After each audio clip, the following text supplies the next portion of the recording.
ورحمۃ اللہ وبرکاتہ۔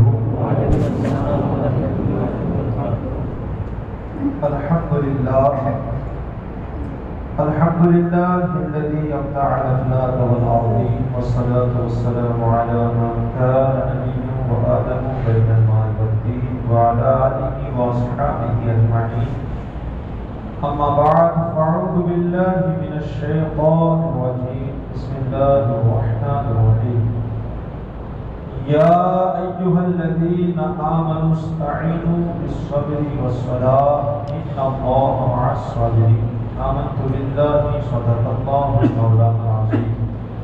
کی محمد سے وفا تو نے تو ہم تیرے ہیں، یہ جہاں کیا چیز ہے، لوح و قلم تیرے ہیں، اور محمد کی محبت دین حق کی شرط اول ہے، اسی میں ہے خامی تو سب کچھ نامکمل ہے۔ ایک مرتبہ عقیدت و محبت کے ساتھ جھوم کر کے ہدیہ درود پیش فرمائے۔ اللہم صلی علی سیدنا و مولانا محمد مبارک وسلم، صلاۃ و سلام علیک یا رسول اللہ صلی اللہ تعالی علیہ وسلم۔ رب تبارک و تعالی مجھے حق کہنے، آپ کو سننے اور اس پر عمل کرنے کی ہم سب کو اللہ توفیق عطا فرمائے۔ ہمارے مرحومین کی اللہ مغفرت فرمائے، جو بیمار ہے انہیں اللہ شفا عطا فرمائے۔ ہمارا خاتمہ اللہ تبارک و تعالی ایمان پر عطا فرمائے۔ حضرات محترم، میں نے کئی جمعہ میں یہ بات آپ لوگوں کے سامنے پیش کی تھی کہ اللہ کے پیارے رسول صلی اللہ تعالی علیہ وسلم کو اس دنیا سے تین چیزیں بڑی محبوب ہے، بڑی پیاری ہے۔ ایک خوشبو، دوسری بیویاں، اور تیسری نماز، جس کے حوالے سے اللہ کے رسول فرماتے ہیں نماز میری آنکھوں کی ٹھنڈک ہے۔ اور اللہ تبارک و تعالیٰ نے قرآن پاک کے اندر بے شمار مقامات کے اوپر نمازوں کا خصوصی ذکر فرمایا۔ حدیثیں آپ پڑھیں گی تو وہاں بھی کئی جگہ پر نمازوں کا حکم آیا ہے۔ آج افسوس کی بات یہ ہے کہ نماز کی جو اہمیت ہے آج ہماری نظروں میں وہ نہیں رہی۔ آج اہمیت اتنی گر چکی ہے کہ نماز ہماری اتنی آسانی کے ساتھ چھوٹ جاتی ہے، پھر بھی ہمیں کوئی افسوس نہیں ہوتا۔ ہماری زندگی ایسے گزر رہی ہے، فجر میں سو رہے ہیں، آنکھ کھلی، نماز نہیں پڑھی، پھر بھی کوئی افسوس نہیں ہوتا۔ ہم عشاء کی نماز پڑھے بغیر سو جاتے ہیں، پھر بھی ہمیں کوئی فکر نہیں ہوتی۔ اتنی ہماری نظروں سے نماز گر چکی ہے، اس کی جیسے کوئی اہمیت ہی نہیں ہے۔ حالانکہ نماز کا وہ وقار ہے، وہ مقام ہے کہ حشر کے میدان میں سب سے پہلے اللہ تبارک و تعالیٰ کسی چیز کے بارے میں پوچھے گا تو وہ نماز ہے۔ سب سے پہلے آپ ذرا غور کریں کہ نماز کو اللہ نے کتنا بڑا مقام عطا فرمایا ہے کہ آقا کریم کو دنیا کے اندر جو چیزیں محبوب ہیں ان میں ایک نماز ہے۔ بے شمار عبادتیں ہیں جن کو اللہ نے زمین کے اوپر اللہ کے رسول کو عطا فرمائی، لیکن نماز وہ افضل العبادت ہے کہ عرش الہی کے اوپر بلا کر کے اللہ تبارک و تعالیٰ نے اپنے حبیب کو عطا فرمائی ہے۔ اور ایک دو نہیں بلکہ حقیقت میں تو 50 نمازیں عطا فرمائی گئی ہیں۔ کہ کتنی پڑھنی ہے؟ 50۔ آپ تھوڑی دیر کے لیے سوچیں، اگر 50 نمازیں فرض ہوتی تو میں سمجھتا ہوں کہ انسان زیادہ تر مسجد ہی کے اندر وہ رہتا، اسے کام کرنے کی بھی فرصت نہیں ہوتی۔ گویا اللہ حقیقت میں اپنے بندوں سے یوں پیغام دینا چاہتا ہے، اے بندہ میں چاہتا ہوں کہ بس تو نماز میں کھڑا رہے، قیام کرے، رکوع کرے، سجدہ کرے اور میرے قریب رہے، کیونکہ میں نے تیرے لیے ایسی نعمتیں تیار کر رکھی ہیں جو ہمارا ذہن بھی سوچ سکتا نہیں ہے۔ اللہ نے ایسی نعمتیں تیار کر کے رکھی ہے۔ آپ کے پاس جھولی آ رہی ہے، اب اس کا خاص خیال کریں۔ اللہ تبارک و تعالی آپ کی روزی میں خوب برکتیں نازل فرمائے۔ حضرات محترم، نماز کی بڑی اہمیت ہے۔ میں ایک مثال دوں، اگر کسی آدمی کے وہاں آپ کام کر رہے ہیں، 12 گھنٹے کا کام ہے، آپ کا دل نہیں لگتا، اور اگر وہ سیٹھ آپ کو یوں کہے کہ اب آپ کو 12 نہیں بلکہ صرف 2 گھنٹہ کام کرنا ہے، کتنا؟ 2 گھنٹہ کام کرنا ہے، اور آپ کی جو سیلری ہے، جو پگار ہے، آپ کو اتنا ہی ملے گا، تو ایمانداری سے بتاؤ کہ آپ کو خوشی ہوگی کہ نہیں؟ میں سمجھتا ہوں کہ وہ کام انسان خوشی خوشی کرے گا کہ اب تو 2 ہی گھنٹہ کرنا ہے اور پگار تو اتنا ہی ملے گا۔ ٹھیک اسی طرح اللہ تبارک و تعالیٰ نے ہم پر نمازیں 50 فرض کی تھی، لیکن اس 50 کے بدلے اللہ نے صرف 5 نمازیں کر دی۔ تو اب تو ہم سب کو خوشی خوشی پڑھنا چاہیے، اور اللہ کتنا کریم ہے، آپ دیکھیں نمازیں تو کم ہوئی لیکن اللہ نے ثواب کم نہیں کیا ہے۔ اگر بندہ آج 5 نمازیں پڑھے گا، اللہ اسے ثواب 50 کا عطا فرمائے گا۔ لیکن حقیقت میں مجھے وہ باتیں بیان کرنی ہیں کہ اللہ نے اتنی ساری نعمتیں دی ہیں۔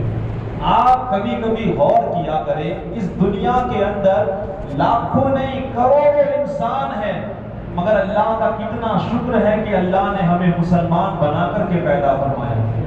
اس دنیا کے اندر 1 2 نہیں، کئی دین ہے، کئی مذہب ہیں، لیکن آپ ذرا تھوڑی دیر کے لیے غور کریں، اللہ نے ہمیں وہ دین عطا فرمایا جس دین کے بارے میں اللہ نے فرمایا ان الدین عند اللہ الاسلام۔ اس دنیا میں بے شمار مذہب ہے، لیکن اللہ کو جو مذہب پیارا ہے وہ اسلام ہے۔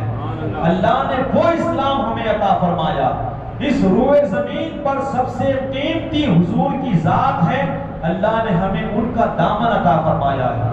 اس کی نعمتوں کی کوئی کمی نہیں، اللہ نے اتنی نعمتیں عطا فرمائی ہے، لیکن آپ ذرا غور کر لیں، اللہ نے اتنا سب کچھ دیا، اس کے بعد بھی اگر ہم سر نہیں جھکائیں گے اللہ کی بارگاہ میں تو ہم کتنے بڑے بے وفا ہیں، ہم کتنے بڑے گنہگار ہیں، ہم اپنے آپ پر کتنا بڑا ظلم کرتے ہیں، اور وہ تو جبار ہے، قہار ہے، اس کے عذاب کا ہم مقابلہ نہیں کر سکتے، اس کے جلال کا ہم مقابلہ نہیں کر سکتے، اس کی جہنم کا مقابلہ ہم نہیں کر سکتے۔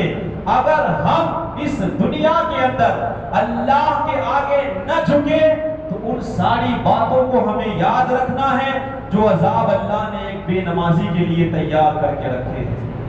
یہ زندگی تو آپ نمازیں پڑھیں گے تو بھی گزرے گی، نہ پڑھیں گے تو بھی گزرے گی، لیکن نہ پڑھنے کے بعد جب اس دنیا سے آپ جائیں گے، اس وقت جو چیزوں کا سامنا ہوگا وہ میں اور آپ برداشت نہیں کر سکتے۔ بے شمار وعیدیں ہیں، اللہ ہمیں نماز کی حفاظت کی توفیق عطا فرمائے۔ حضرت ابوبکر صدیق رضی اللہ تعالیٰ عنہ کے زمانے کی ایک بات آپ تک پہنچاؤں۔ فرماتے ہیں کہ ایک انسان کا جنازہ لایا گیا، اب نماز جنازہ پڑھانے کی بس دیر تھی کہ لوگوں نے کیا دیکھا کہ اس کا کفن حرکت کر رہا ہے، ایسا لگ رہا ہے جیسے اندر کچھ ہے، کچھ ہل رہا ہے۔ تو لوگوں نے جب اس انسان کا کفن ہٹا کر کے دیکھا تو اس کے اندر ایک سانپ موجود تھا۔ لوگوں نے چاہا کہ اسے مارا جائے، اللہ تبارک و تعالیٰ نے اس سانپ کو قوت گویائی عطا فرمائی۔ اس سانپ نے سب سے پہلے لا الہ الا اللہ محمد الرسول اللہ صلی اللہ علیہ وسلم، سب سے پہلے اس نے کلمہ پڑھا، اور کلمہ پڑھنے کے بعد کہا کہ تم مجھے کیوں مارتے ہو، میری تو کوئی بھول نہیں ہے، میری تو کوئی غلطی نہیں ہے، میں تو اللہ کے حکم سے اسے عذاب دے رہا ہوں، مجھے تو اللہ نے اس کے اوپر مسلط کیا ہے، میری تو کوئی غلطی نہیں۔ تو وہاں کے لوگوں نے پوچھا کہ ذرا یہ تو بتا آخر کس بات کا تو عذاب دے رہا ہے؟ تو اس نے کہا کہ 3 کاموں کی وجہ سے۔ ایک یہ کہ جب کوئی علماء کرام، کوئی عالم باتیں کر رہا تھا، اب بیان کو سمجھیے، اگر کوئی عالم دین بیان کر رہا ہے تو وہ اپنی بات نہیں بلکہ یا تو قرآن کی بات ہوگی یا پھر مصطفیٰ کی بات ہوگی، اگر نہ سنیں گے تو اس کے لیے یہ عذاب تیار ہے۔ جہاں حضور کی بات ہو ہم اپنا کام چھوڑ دیں، قرآن کی تلاوت ہو ہم اپنا کام چھوڑ دیں، اذان ہو ہم اپنا کام چھوڑ کر کے سب سے پہلے ان کی طرف توجہ دیں۔ تو فرماتے ہیں کہ یہ علماء کرام جب باتیں بیان کر رہے تھے تو یہ سنتا نہیں تھا، یہ اپنے ہی کام میں مست رہتا تھا، اس لیے اس کو یہ عذاب دیا جا رہا ہے۔ دوسری چیز اس نے بتائی، یہ اپنے مال کی زکوٰۃ نہیں دیتا تھا۔ اور تیسری چیز اس نے یہ کہا کہ یہ اذان سن کر بھی نماز جماعت کے ساتھ نہیں پڑھتا تھا، اذان سنتا تھا لیکن جماعت سے نماز نہیں، یہ اس کے لیے سزا ہے۔ ہم ذرا سوچیں، یہ زندگی دن بدن بگڑ رہی ہے، دن بدن موتوں کی خبر ہم سن رہے ہیں، لمحہ لمحہ موت کے قریب ہو رہے ہیں، لیکن دل اتنا سخت ہو رہا ہے کہ آج بھی مسجد کو جانے کو دل نہیں چاہتا۔ آپ کو میں کتنی باتیں بتاؤں کہ بے نمازی کے حوالے سے کیا نہیں بتایا گیا۔ دعا کرتا ہوں کہ اللہ ایسی زندگی نہ دے جس میں بے نمازی پایا جائے۔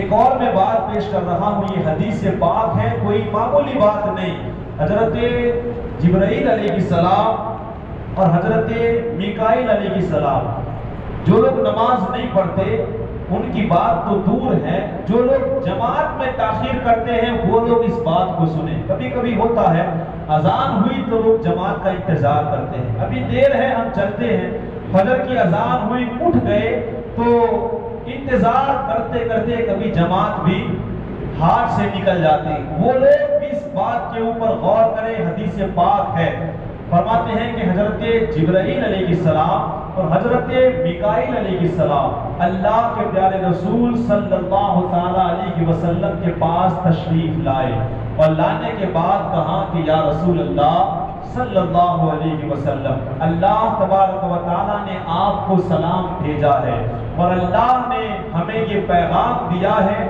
کہ آپ کو سنائے۔ وہ پیغام کیا تھا؟ فرشتے کہتے ہیں یا رسول اللہ، اگر کوئی آپ کا امتی، اگر کوئی آپ کا امتی جان بوجھ کر جماعت چھوڑ دے گا، اللہ تبارک و تعالیٰ اسے جنت کی خوشبو بھی نہیں عطا فرمائے، اسے جنت کی خوشبو بھی نہیں، کیونکہ اللہ نے ہمیں اتنی نعمتیں دی ہے کہ دنیا کے سارے کمپیوٹر ان نعمتوں کو نہیں گن سکتے، اور اتنی نعمتیں رات دن کھانے کے بعد بھی اگر ہم اللہ کی بارگاہ میں سجدہ نہ کیا تو مرنے کے بعد یاد رکھے ہمارے لیے کوئی نعمت نہیں ہے، ہمارے لیے کوئی سکون نہیں ہے، مرنے کے بعد صرف عذاب، صرف تکلیف، صرف گناہ کی سزا ہے، اس کے سوا کچھ نہیں ہے۔ نماز کی وہ اہمیت ہے، شیطان نے ایک نافرمانی کی، قیامت تک کے لیے لعنتی ٹھہرا دیا گیا۔ ہم روزانہ کتنی نافرمانیاں کرتے ہیں، اپنا انجام سوچ لے۔ آج وقت ہے، آگے کا جملہ سنیں، فرماتے ہیں فرشتے کہ یا رسول اللہ، اگر کوئی جان بوجھ کر جماعت چھوڑ دے گا اللہ جنت کی خوشبو بھی نہیں عطا فرمائے گا، چاہے اس کے اعمال زمین اور آسمان کے برابر ہی کیوں نہ ہو، زمین اور آسمان کے برابر اس کے اعمال کیوں نہ ہو، لیکن اگر نماز جماعت کے ساتھ نہیں پڑھتا تو اللہ اسے کبھی بھی جنت کی خوشبو بھی نہیں عطا فرمائے گا۔ اس کے علاوہ بے نمازی کے اوپر فرشتے، مچھلیاں، اونٹ، چرند پرند سارے لعنت بھیجتے ہیں۔